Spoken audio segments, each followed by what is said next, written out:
कम अज कम वो यही समझ रही थी। एक और कदमों की आवाज इसके पीछे आए। तानिया रुक गई। कौन है? इसने पुकारा। इसकी आवाज में थोड़ी घबराहट थी। खामोशी।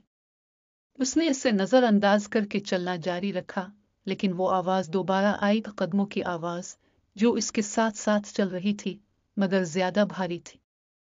तानिया ने फौरन पीछे मुड़कर अपनी टॉर्च से रोशनी डाली, लेकिन वहां कुछ भी नहीं था। एक सर्द लहर उसकी रीढ़ की हड्डी में दौड़ गई, लेकिन उसने खुद को तसल्ली दी, ये बस कोई जानवर होगा। अब वो तेज चलने लगी। इसके हाथ में टॉर्च कांप रही थी। अचानक इसने रास्ते पर एक अजीब शय देखी, एक सियासाया जो बिल्कुल खामोश खड़ा था।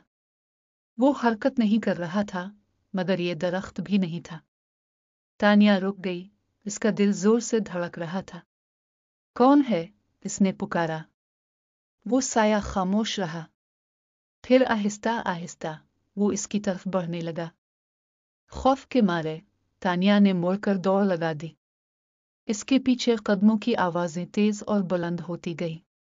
इसे ऐसा महसूस हुआ कि वो साया इसके करीब आ रहा है, लेकिन इसने पीछे मुड़कर देखने की हिम्मत न की। जैसे ही इसे लगा कि वो मजीद नहीं दौड़ पाएगी, उसने दरख्तों के दरमियान से कस्बे की रोशनी देख ली। अपने सारे हौसले को इकट्ठा करते हुए उसने आखिरी जोर लगाया और जंगल से निकलकर घास पर गिर गई। जब उसने पीछे मुड़कर देखा तो पगडंडी खाली थी।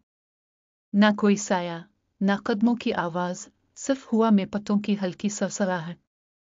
अगले दिन तानिया ने अपने दोस्तों को ये सब बताया। वो खौफजदा नजरों से उसे देखने लगे और सरगोशी में कहा, कोई भी इससे आगे कभी नहीं गया। इस दिन के बाद तानिया ने साय की पगडंडी से दूर रहना शुरू कर दिया।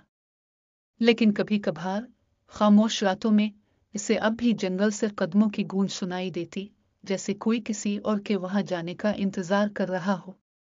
सबक: तजस्सुस अच्छी बात है, लेकिन बाज औकात रुक जाना ही अक्लमंदी है।